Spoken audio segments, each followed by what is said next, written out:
Okay, let us do it the following way. Let me contact ANDRIY just now, and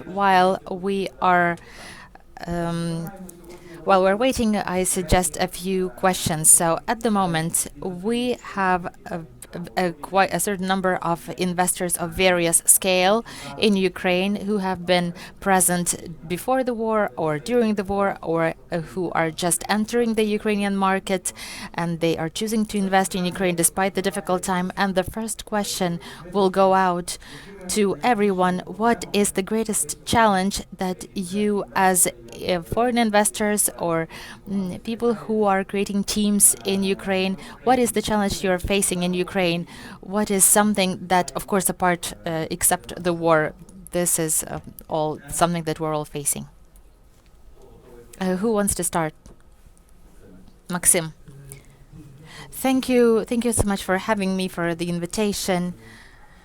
Greetings to everyone who has joined today. Our company has been operating in Ukraine for over 30 years, since the very beginning of the independence. We are one of the greatest investors and taxpayers and job providers in Ukraine. Since our facility in Kharkiv has been stopped since the beginning of the full-scale invasion, we have started a new production in the Lviv region, and it has been operating for 2 years. We have invested 30 million hryvnias in it, and we wanted this to be considered as an example that you don't need to wait until the end of the war. You can invest already, and it makes sense to do so from the economic perspective.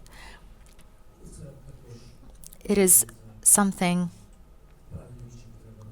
that we believe that business needs to do to support the economy of the country. Regarding the challenges that we are facing, apart from those associated with the war, we believe that it is actually a global challenge, a global issue as to where Ukraine is moving globally. We have chosen the European vector of development, and Europe is now suffering from over-regulatedness. The media has had certain ideas that America innovates, China replicates, and Europe regulates. So there is a joke, there is a part of truth in this. Maybe it's not 100% true, but we do see that the efforts of the European regulators to control and organize everything, it affects competition and innovation. Therefore, Ukraine needs to choose our own vector of growth.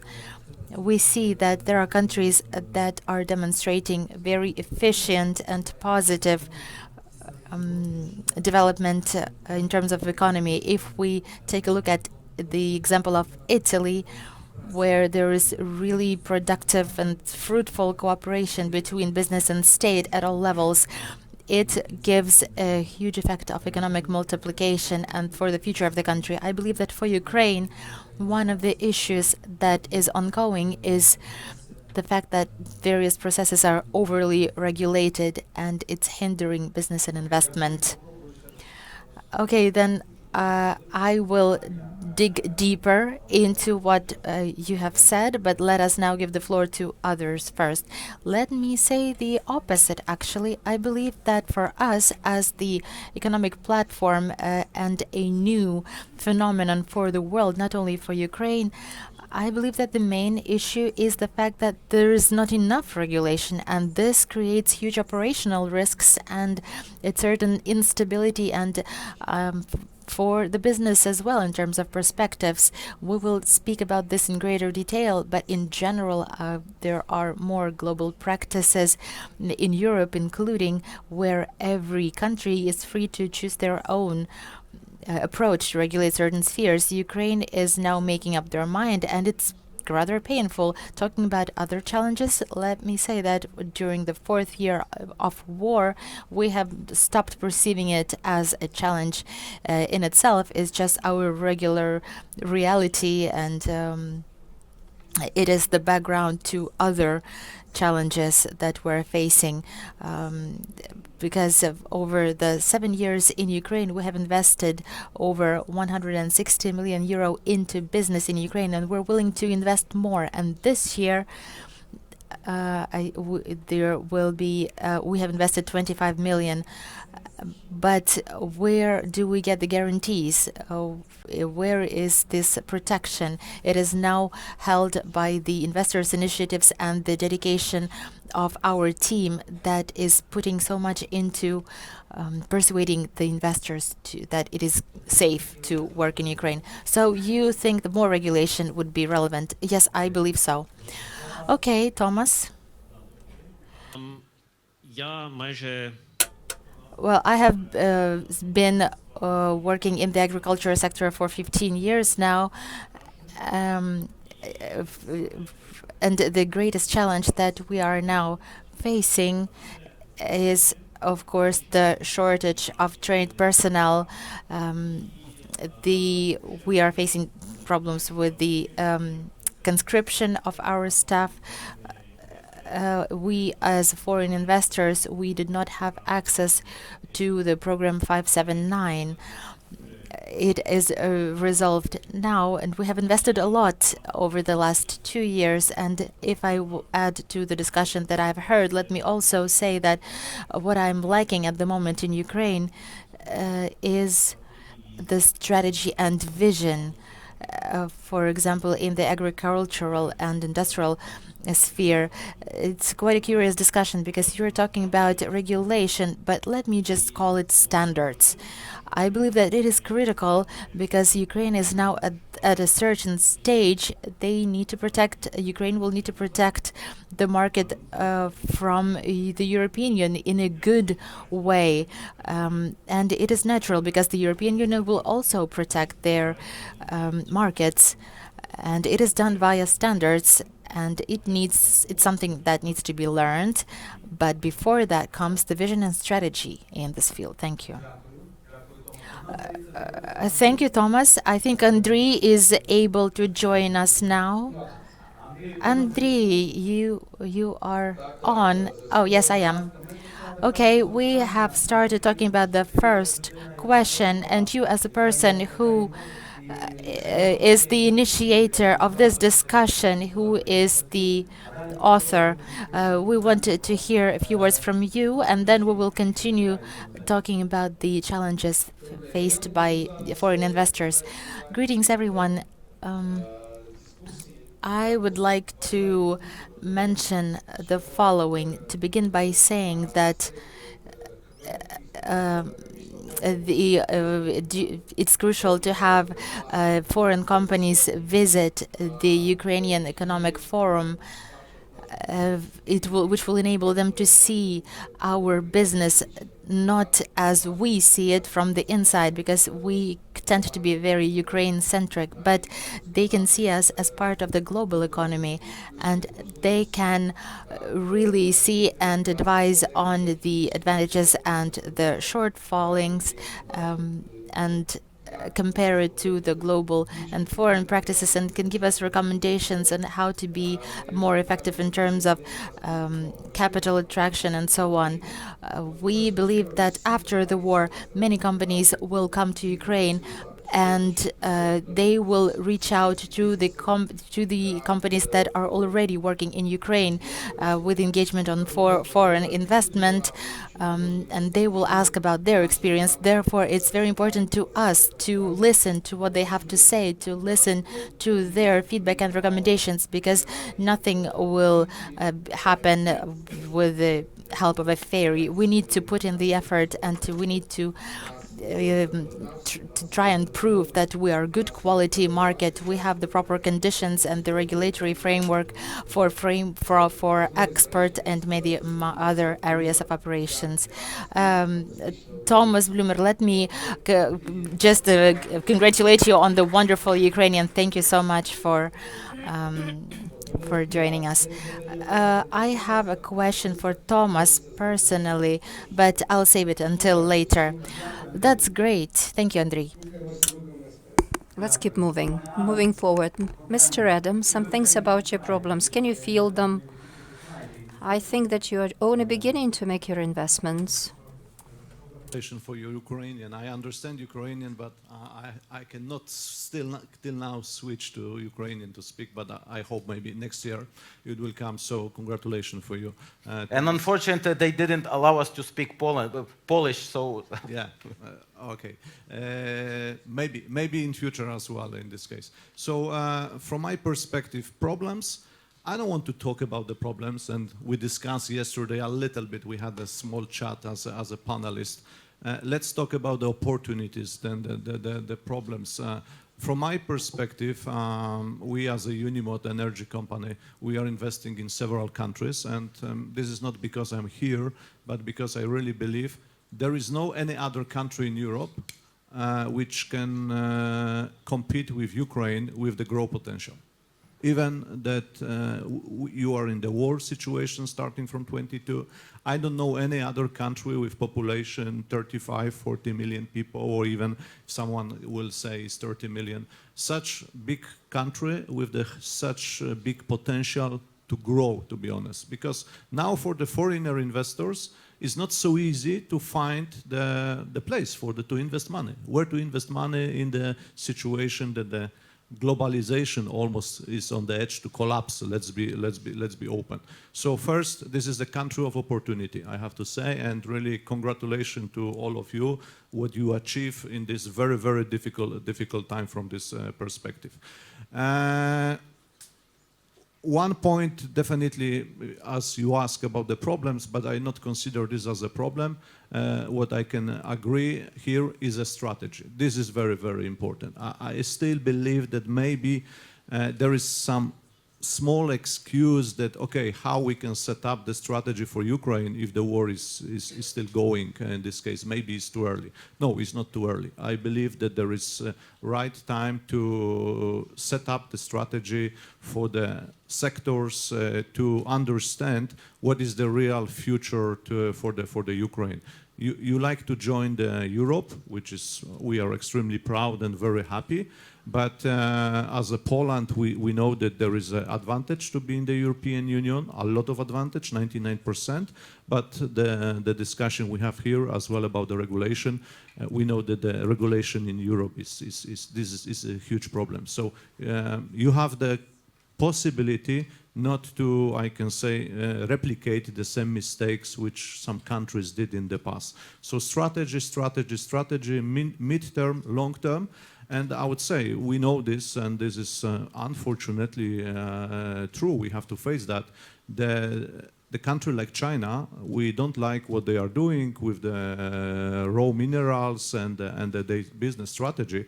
But I would say, I know I was following the China development for the last 25 years, and what they achieve, from my perspective, because they set up the right strategy 25 years ago, or even more than 30 years ago. And they follow this strategy every day. State-owned enterprises, private enterprises, very, very competitive market.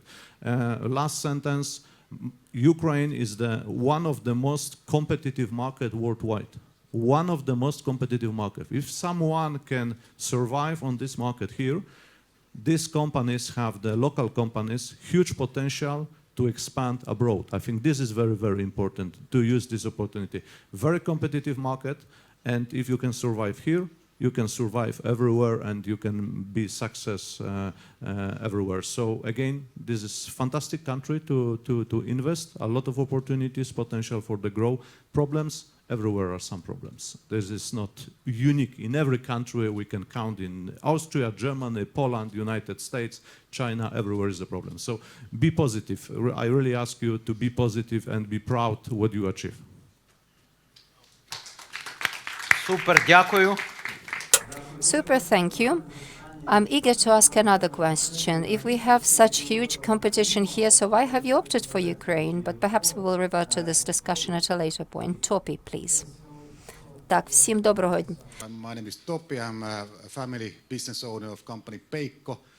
We have about 2,000 people in 35 countries, 12 factories doing construction materials. So when I'm entering in this kind of a room, I always check on how the columns and the ceilings are done. That's my main case, and I'm wanting that they are not falling on us either, whether there was a bombing or whatever happening outside.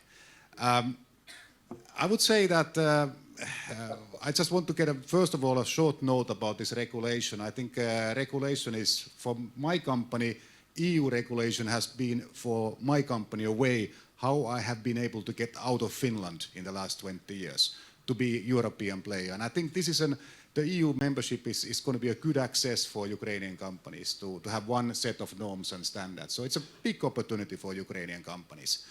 And I really do hope that Ukraine is part of the EU very soon, and there will be maybe a couple of countries that we can throw out at the same time. But let's not talk about that today. Problems in the business of running, like investing in Ukraine as a company from EU country, I think the biggest problem for me is actually my own people outside of Ukraine. How do I convince my own team outside of Ukraine to support my team in Ukraine? And then this is about what kind of news you are reading, what kind of feelings do you have on whether you actually can travel to Ukraine or not. There's a lot of misperceptions of the teams on who can come and assemble, install machinery, etc. So there's a lot of misinformation as well. And this is basically, as me as an entrepreneur, there's a lot of convincing that I need to be doing for people to believe on our Ukrainian venture, and for us to kind of get the right people in the right places. Whenever I am in Kiev, it's always the amount of optimism is always like wow. I mean, you go to some other country in European Union, I mean, people are just complaining, and then here I'm coming and we are dynamic, we want to look for the future. Whatever was problem yesterday is already solved, we are solving problems of today and tomorrow already.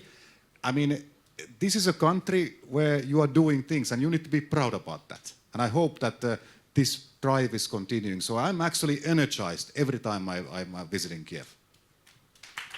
Thank you.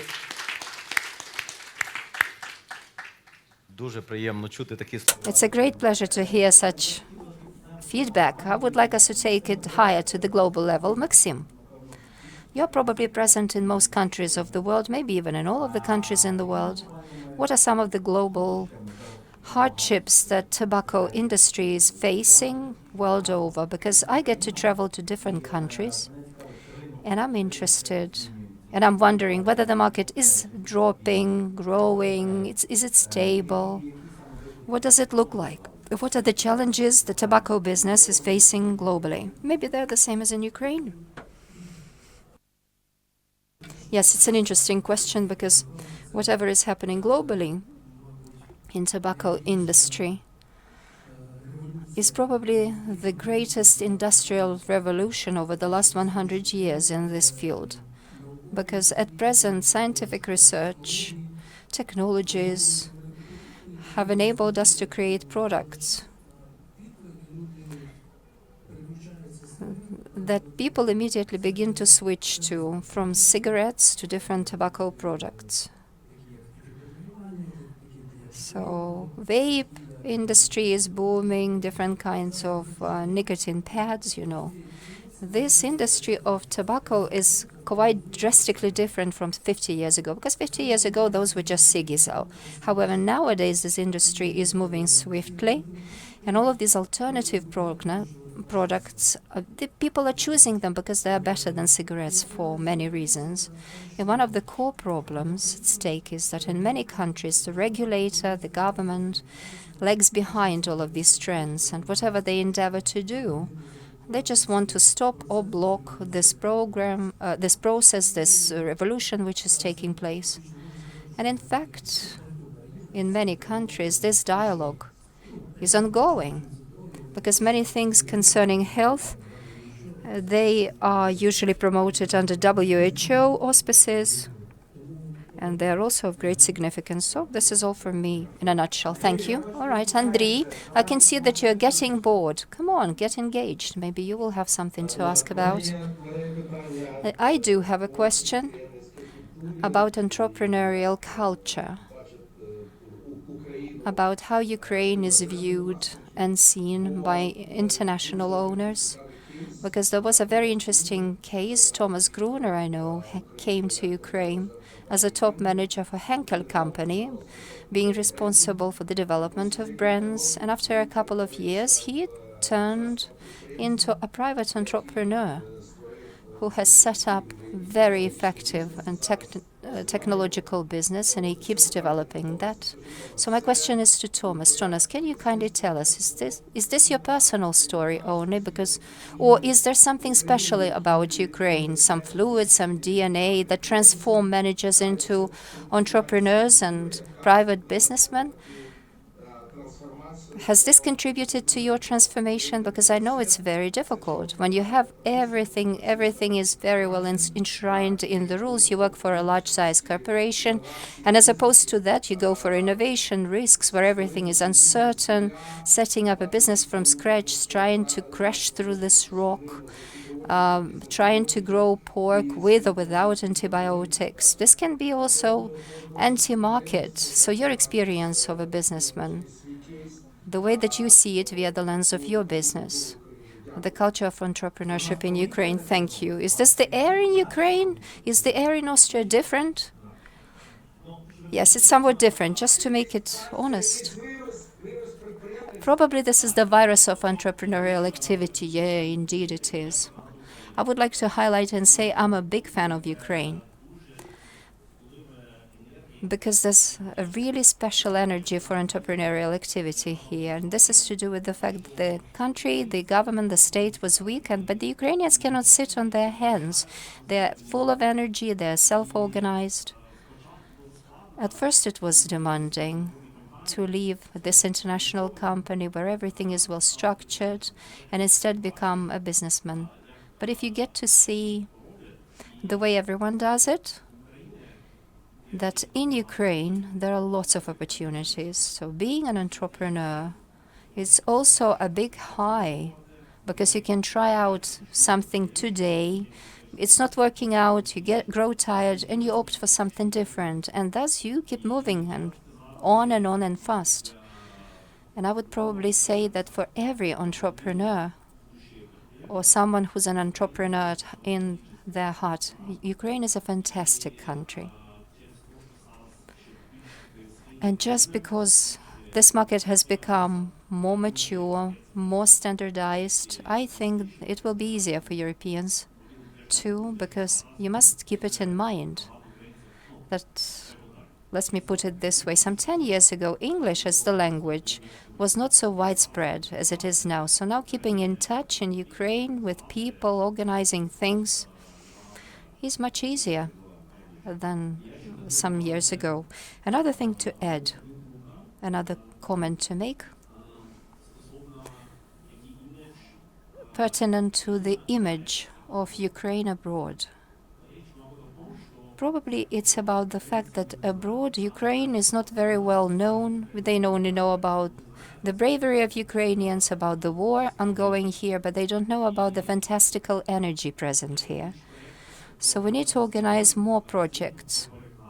This is not from the standpoint of promotion. I simply want to see more such projects. We began our project in 2018. And my friend wanted to show the drive in Kiev. The film was made. And this film was to show Kiev online, the life in Kiev, in Ukraine. Show it to your employees in Europe. I think that we have to pay more attention to that. All of these filming projects about Ukraine at war, for historic context, of course, it's interesting and necessary. But even at this point, we need to get people hooked via joy and positivity, which is also bubbling here in Ukraine, because investors want a lot of positive energy, just like you put it. When I cross the border, because my family still stays in Vienna, and there we have it, 1,000 ideas. We want to do this and that, meet people, friends. So a huge thank you, Ukraine, because you're my second motherland now.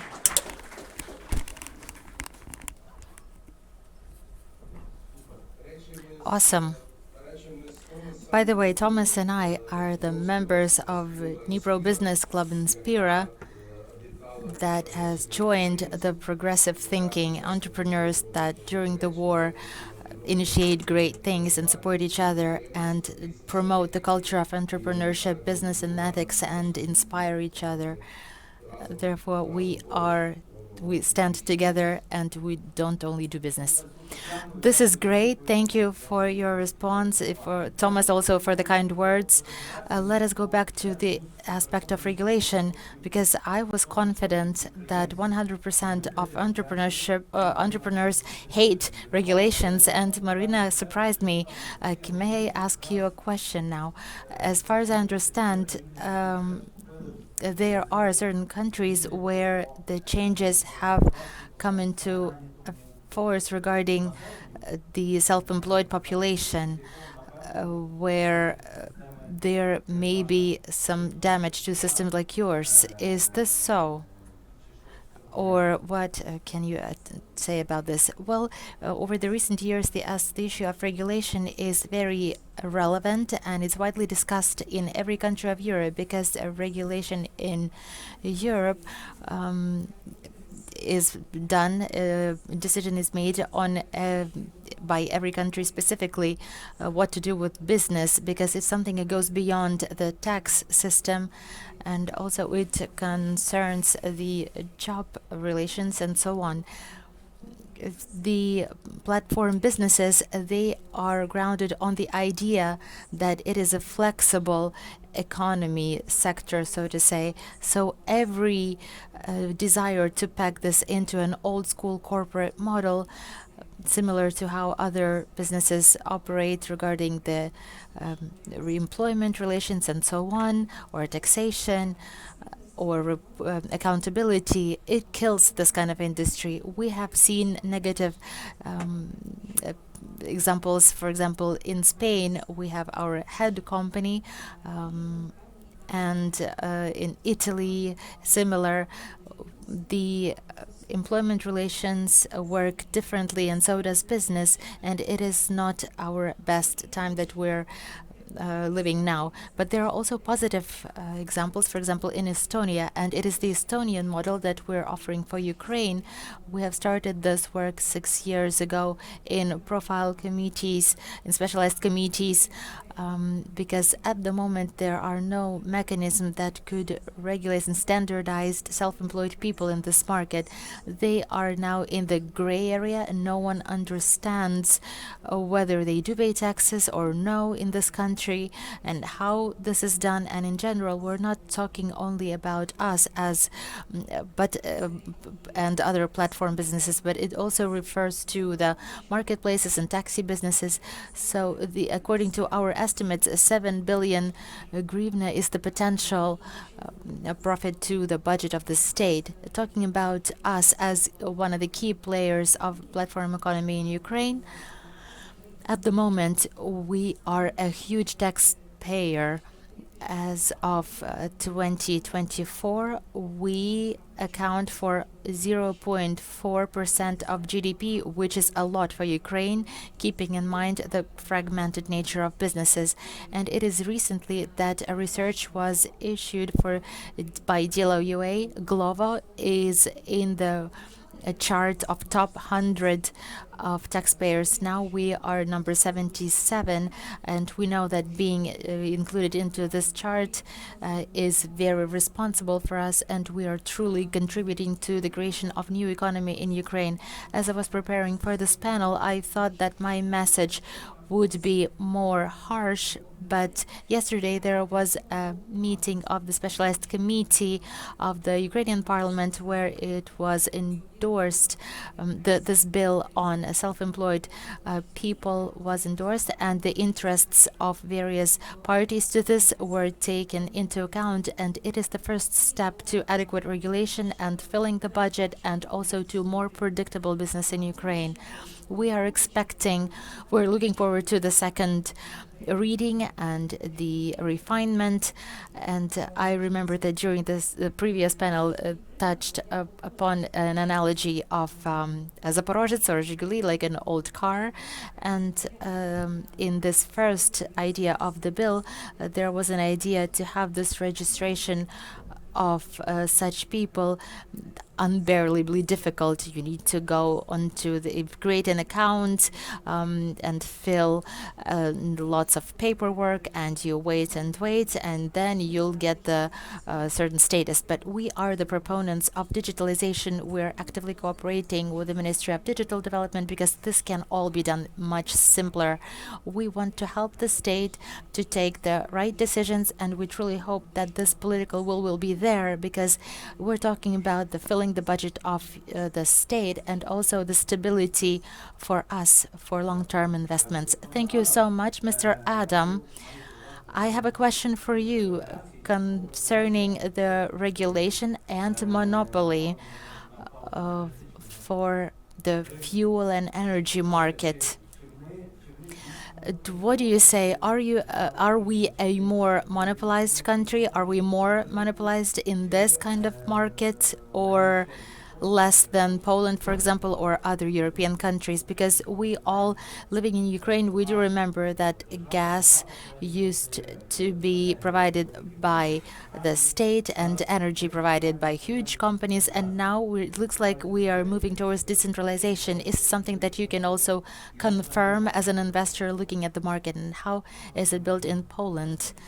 Energy sector is a little bit fragmented. So if we are talking about the power generation, for example, yes, the centralization is coming. I understand the renewable energy sector.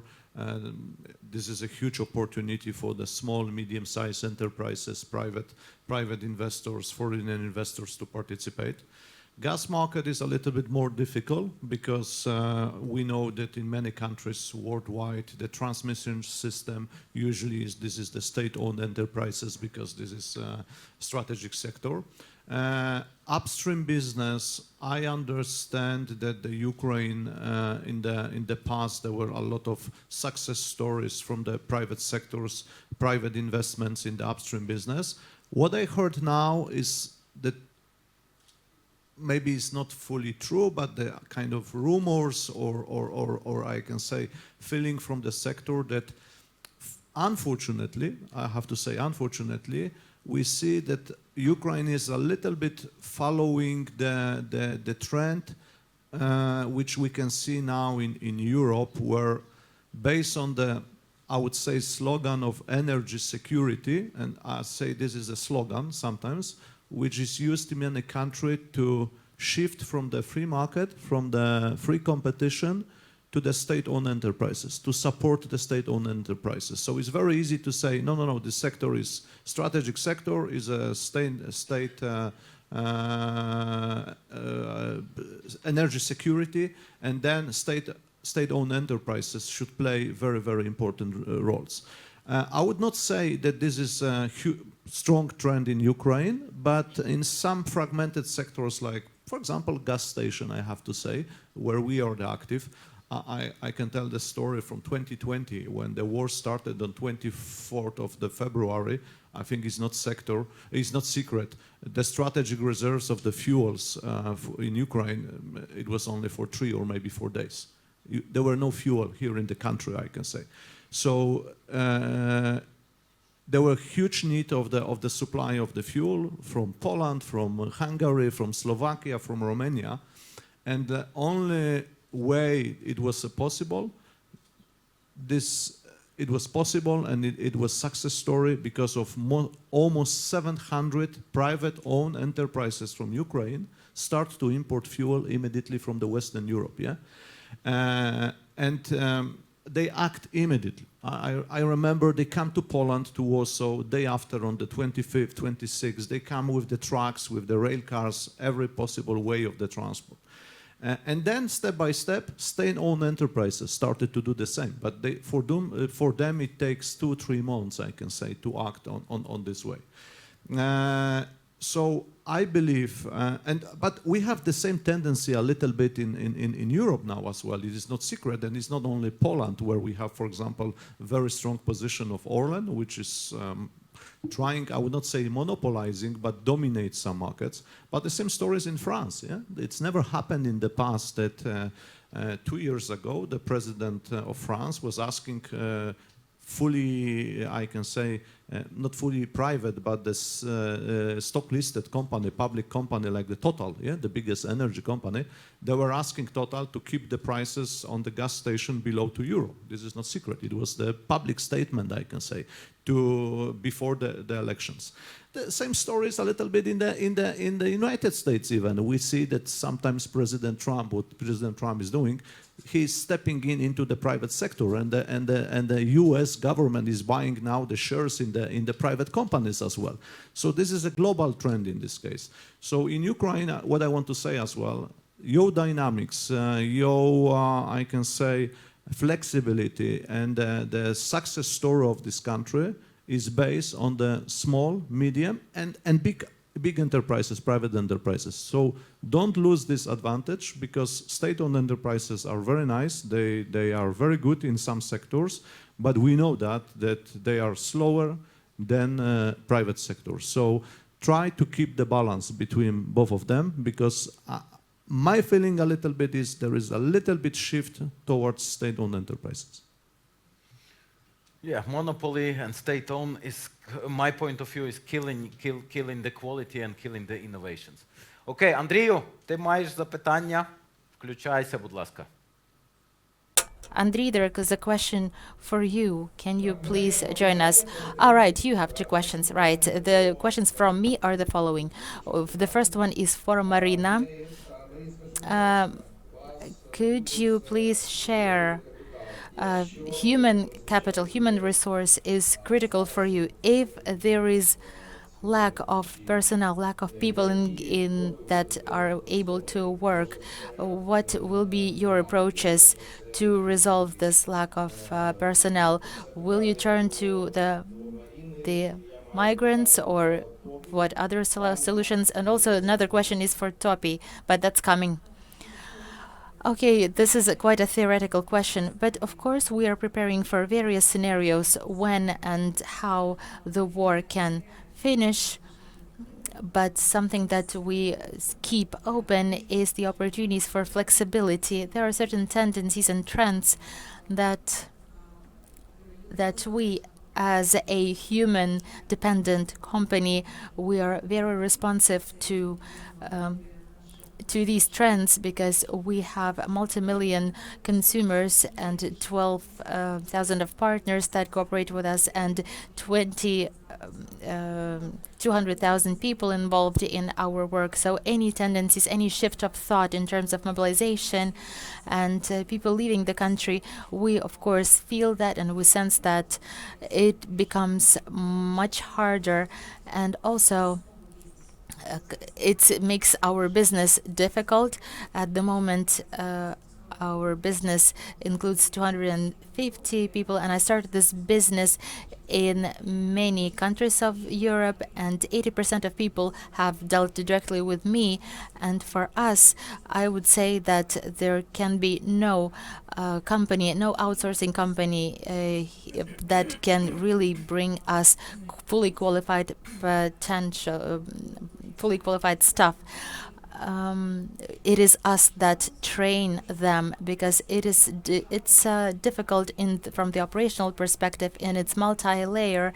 And talking about the strategies for the future, we will really depend on various decisions that will be made on the state level, and also in terms of the border crossing and working with the human capital in general. So it will not only impact us, but it will also impact other businesses that are human dependent as well.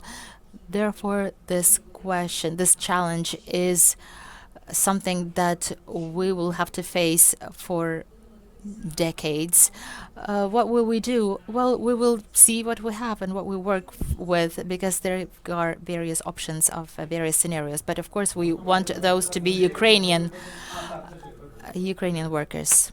Okay, Andrei, I just wanted to add that when you travel to Estonia or Poland, you see that such positions in Glovo or Bolt Food or others, there are a lot of migrants working. I went to Kishinev, and almost 90% of restaurant personnel were migrants as well from those countries. Therefore, that's one of the issues that we will have to resolve. And Glovo is a human-oriented and human-dependent company. It's very challenging for them.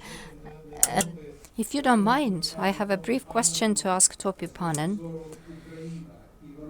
From the standpoint of Ukrainian production, is your production more meant for Ukraine, or do you have any prospects for exporting from Ukraine? Because the Ukrainian market is rather attractive, but I still think that we also have a lot of potential for exporting. So Ukraine, how do you see that? Is it more meant for internal domestic market, or can it also export abroad? Our manufacturing Biosphere is meant for both. So basically, we always see that there is an evolution of our factory. So first, we are hoping to serve the local Ukrainian clients, and then we also see that if you think about long-term investments, long-term location for the factory within the European area standpoint, Ukraine will make sense more and more. And if we are thinking about growing our company's volumes, we are for sure going to invest in Biosphere for exports as well. But it's always the question in manufacturing is always the following. It's basically there's always a learning curve. So you cannot do a big haul and dream that everything is functioning immediately well. So it's a step by step always what you do. And then this is our steps that we are starting with the small location, and then hopefully the Biosphere business park can also, industrial park can also follow up with our requirements later on. It's a competence of labor. It's kind of a level of automation that we can bring in our factory. I was just talking yesterday with our welders, and I say that you are welding now manually, but we will have robots here soon. I'm like, what? Hey, you are a 20-year-old guy. You are not wanting to weld by hand. You will want to run the robots. That's a fact. Oh, really? Yes, you are. And this is kind of the story that we need to kind of train and develop, and together with the communities, also as a company, there's a need for us to be part of the training, which we are now doing as well. So it's a process, but I believe Ukraine, when being part of European Union very soon, will be a great manufacturing hub. That's my belief, and that's part of the reason why I'm also here. Дякую. Thank you very much. I have a question to Maxim. I think it's pretty standard. I think you hear it from everywhere. Maybe it's pretty simplistic, but anyway. Is the shade production, shade tobacco making products market, is it somehow the situation with that improving? Is the state kicking in the situation or not enough? Yes, the shade market in tobacco industry, it's a problem and a headache not only for Ukraine but world over. So this problem exists due to the fact that a big share of taxes, it's about 70% of taxes that goes into the state coffer. So if you buy a packet of cigarettes with 150 grivnas, 120 grivnas, it's just pure tax. So the non-players in this market, they gain an incredible advantage to behave in a non-competitive way and, of course, line up their pockets with that. So the idea is simply based on the systemic approach exercised in the country from the standpoint of the legal framework, plus the fight with the shadow economy by the police enforcement. This picture in Ukraine can be described as follows: 1 step forward, 2 steps back. If we take a look at the situation in 2024, when the market reached its historic peak, 25% of the market was in shadows, so every fourth packet of cigarettes was illegally sold. After the pressure that came from international partners exerted by the UK and American embassies and the G7 country embassies, real struggles started. Some of these companies were suspended in their licenses, and the legal market began to get back, and the illegal market declined. It dropped, it halved to 24%, but now the situation again laxed. And now the illegal production is beginning to grow. Now it's about 70% in amount. And I think at this rate, we can very quickly again reach the level of 24%. So on the one hand, we have the legal framework, but there is no systemic work, or it's inadequate in terms of the borders that have to ensure that we comply with fulfilling all of these standards. And it's double painful because we are losing our share, we cannot compete. And it's 3 times as painful because the government is losing a great deal of money. It's more than 30 million hryvnias at this point lost due to shadow tobacco product making. So it's huge losses that the country is suffering. This is my point. The situation is like that. I see. It's clear. Thank you. Now the question to Topi. It's of my personal concern. You went to the industrial park in Biosphere. When in Lithuania we were deciding which country to invest in, we also opted for Lithuania because it offered the best opportunities in their industrial park and a lot of assistance issued by the government. So can you tell me how important this is for the international investor, the availability of industrial parks? But because there is a certain number of investors who said, we never began our business with industrial parks, but now our competitors can go to industrial parks and have some benefits and allowances, and it's not fair after all. So what's your take on that? I think as a company that didn't have at that time a proper organization back in 24, we were looking for various options in Ukraine, of greenfield options, and we basically concluded that with the current environment to have a greenfield, it would have taken quite a long time.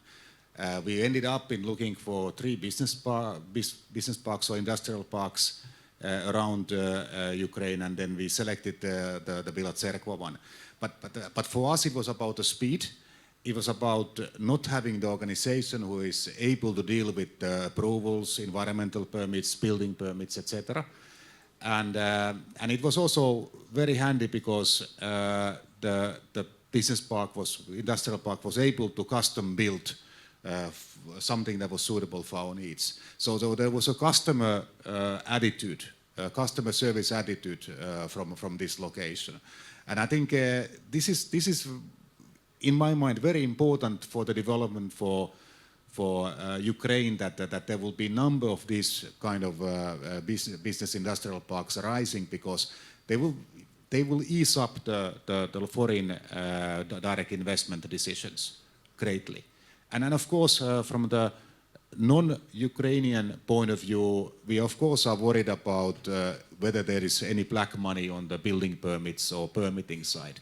There are a lot of companies having bad experience in various parts of the world. So these kind of issues are tackled very easily by utilizing good and solid partners. So I'm in favor for this approach, but it could be that I will make my big factory by myself in a greenfield in the next 3 to 5 years as well. Once I have the organization and once I need more space. So it all depends. Супер. І ви будете розуміти, як робити ці всі дозволи. And then you will understand how to gain all of those permits yourself. Right. I see. Andriy, we only have 3 to 4 minutes left. I suppose that we have to wrap it up. Maybe we need to hear a question from you to all our panelists. Yes, thank you, Rostislav. Thank you. for this conversation. A question to all, a very short one. What advice or tips can you give to your peers, potential foreign investors to come to Ukraine who are planning to come and invest here? Of course, we can sit and wait until the end of the war, or we can start investing now because there are opportunities here. So we'd like to hear a life hack, a piece of advice to international potential investors. Why should we speak somewhere in a lift together with ANDRIY? What should we say to potential investors? How to pitch our ideas to foreign investors? I would speak about investing in Ukrainian cultural projects because this is really not big money. We'll definitely get acquainted with Ukrainians and you will get a great deal of knowledge and expertise. And second point to make, if just like the Rothschilds said that, oh, you have to invest while you can hear the weapons gunning. We are like as an ambassador of Ukrainian startups for the 4th year running, keep repeating the same message to our international colleagues and investors, saying that despite the challenges of war in Ukraine, if you want to enter Ukraine, you need to do it now. Because once the war is over, it will be much more expensive and everyone will be here. So while you are still vacillating, go and do it. It's definitely worth it. And we are a very good example out of 25 countries globally. We are number 3, Ukraine, I mean. So I think it's a very good deliverable. Likewise, I wouldn't like to repeat anyone, but I would like to say what Marina has said. We are serving a role model to others, saying, don't wait. Because if you waste your time right now, it'll get more expensive and harder. Which is why come and invest now. This is economically viable, and I'm sure that every company can make sense of it, and it's also making sense in terms of reputation. Also, I would like to corroborate what my peers have said concerning the Ukrainian talent. Due to war, from our organization, some 70 or 80 people were appointed to different branches of Philip Morris everywhere in the world. It's really very many. And this allowed our cooperation to understand to what extent Ukrainians are advanced and talented. Because prior to that, very little was known about Ukrainians, but once those people went abroad and they started working there, these are the countries ranging from Japan to Brazil. And now they keep giving me telephone calls on a weekly basis and they say, can we get more Ukrainians to come? We are putting it on a stall because we want to retrieve our business here in Ukraine and retain our personnel. So this is an incredibly positively charged people that can make impossible things, and you need to invest now. Thank you. Thank you, Maxim. Don't give our Ukrainian people away. I'm again to invest into the Ukraine, to advise to my colleagues from Poland, for example. But I think this is universal advice to any foreign investors. There is always success story in Ukraine. There is a lot of success story on foreign investment. So if you are considered to coming here, try to find the investor from your home country with the success story. Maybe there is a lot of not success story as well, but try to avoid to talk to these people.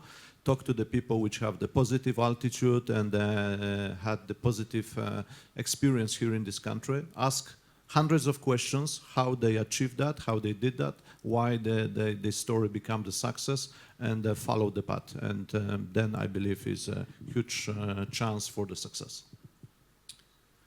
From my point of view on how to get foreign international companies to invest in Ukraine is basically take the CEO to visit.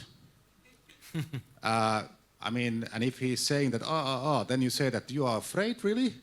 Are you a man or what? Are you a woman or not? I mean, basically... Are you entrepreneur or not? Exactly. So what is the spirit? I mean, are you a loser? Are you a loser or not? So the key is basically to get the people here, right? I mean, nobody is believing without seeing. And that's the beauty also, that's a fact also in Ukraine. Super. Completely agree. Ну що ж, будемо звозити. So let's bring here CEOs and company owners to Ukraine with great pleasure. We will definitely be helping our hospitality business here in Ukraine. So unfortunately, our time is up. I would really like to thank all of our speakers. Thank you very much indeed for coming here, for being with us today. And I would like to extend a personal thank you to my great friend ANDRIY, because he always exercises out-of-the-box ideas and approaches. And I think that today's panel is very much wanted virtually at every similar gathering or forum like today. Thank you all. Unfortunately, no time for a Q&A, but I checked the chat box. There were no questions posted. So thank you very much. That's the end of our panel. Thank you, Rostik. You have done it in a